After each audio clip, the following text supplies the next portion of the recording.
I don't do jokes. I just observe life as I see it and then report on it. Here I was 2 weeks ago in Dallas, Texas, at the big Gaylord Hotel, all set to do the final speech for 1,000 CEOs in the jewelry business.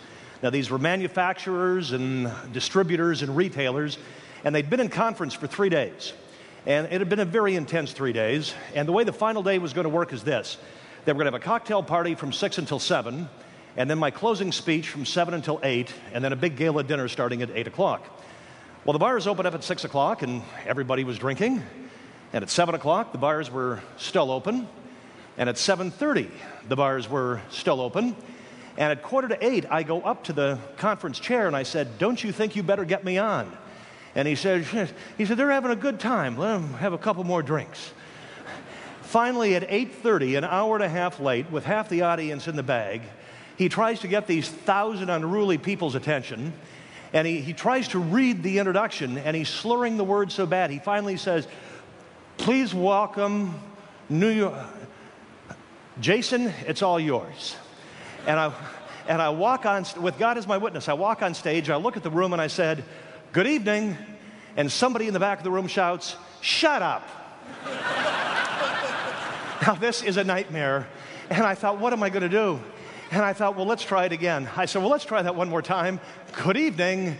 And the same voice shouted out, "I said shut up. We don't need no stupid speakers. We need strippers like we used to have." The whole room started going, "Stripper, stripper, stripper." I start taking my clothes off. But how far is that action going to go? And by the way, the next story, it doesn't go where you think it's going to go. There's a lot of very successful people in this room. And this could happen to you the same way it happened to me if you ever start taking yourself too seriously. The day after that episode in Dallas, I had to get to West Palm Beach to the Breakers for another speech. And the way to do that was through Atlanta, Georgia on Delta Airlines. And so I get on board the airplane in Dallas, and we're a half hour late. We're an hour late. We're an hour and a half late. Nobody's saying anything. Finally, the captain comes on and says, "Well, boys and girls, we're a little bit late, and let me tell you what's going on. We're going to be leaving in a few minutes for Atlanta, and hopefully you'll make all your connections." He said, "We've been trying to fix the bathrooms, and the toilets don't flush, so you're just going to have to hold it until we get to Atlanta." Well, I'd had a few bottles of water that morning, so it's going to be a bit of a problem, but I'll be okay. We get to Atlanta, and I have to go to the bathroom more than I've ever had to go. So I'm dashing down the T concourse looking for a men's room, and I finally see one, and I go in, and all the urinals have yellow caution tape across them because they're repairing the white tile walls. And I thought, I'm not too proud. I'll use a stall. So I back into a stall with my roller bag in my backpack, and I hang it up, and I turn around, and a voice comes from the next stall. And the voice says, "Hi, how are you?" And I'm going, "Senator, is that you, dude, or?" And I said, "I'm fine." And the voice from the next stall says, "What are you up to?" And I said, "I'm traveling, just like you." And the voice from the next stall says, "Can I come over to hang out for a while?" And I said, "I'm sorry, I'm tied up." And the voice from the next stall says, "Honey, I got to get off the phone. There's some pervert in the next stall. And every time I ask you a question, he answers me." Let me ask you a question. Let me ask you a question. Let me ask you a question. I was invited to sit up here next to Keith and the other executives, and I said, I can't sit up there before I go on because I'm so nervous before a speech. I just need to stand in the back and walk it off and shake hands and stuff. And nobody believes that I'm nervous before a speech, but I get so nervous before a speech. And I'm curious, if you had to get up here for an hour, how many of you would agree to having some nervousness about standing up here for an hour and speaking? Raise your hands. Some studies have shown that people are more afraid of public speaking than they are of death. I won't go that far, but people always say, "What do you get nervous about?" And I thought I'd begin my remarks this afternoon with that story. Let me tell you what makes me nervous. I have never missed a speech in my life. I have driven through snowstorms all night long. I've spoken with a broken leg, double pneumonia. My worry, I will always show up. My worry is that I'll show up to speak, but that nobody will show up to listen to me speak. And you may say, well, what a stupid, unfounded fear. unless it's happened to you once.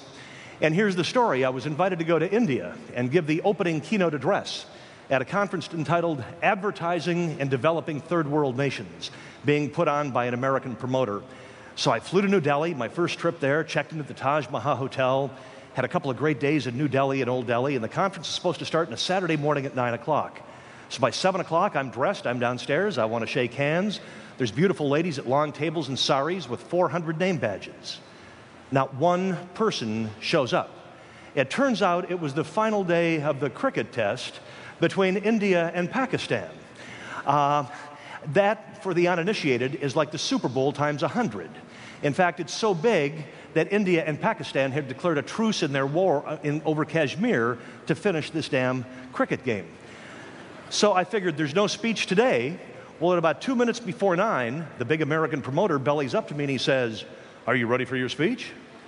And I said, "There's nobody here." And he said, "Have you been paid?"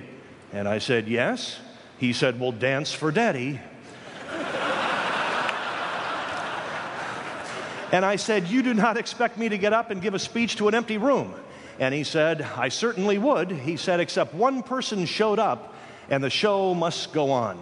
So with 399 empty seats and one guy sitting in the back of the room, he gets up, Keith, and does an introduction that's every bit as poetic as yours.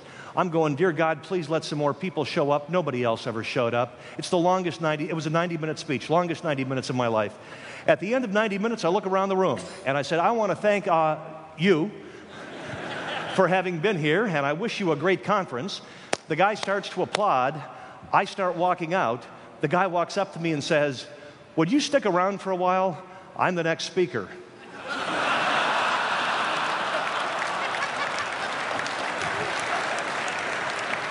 I am honored to be here. I am honored to be here today, more than you can possibly imagine.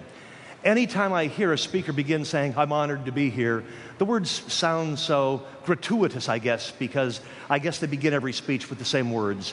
So let me put it into perspective. We get about 20 calls a week for speeches. That's 1,000 calls a year. I could do 80. That means we have to say no 900 times. I will tell you that when the call came in from Cisco, or that Cisco had an interest in putting me on at their Partners Summit, I told my assistant and my research team, I said, "I don't care what you've got to cancel, what you've got to move, what you've got to change, because I think Keith hit it on the head.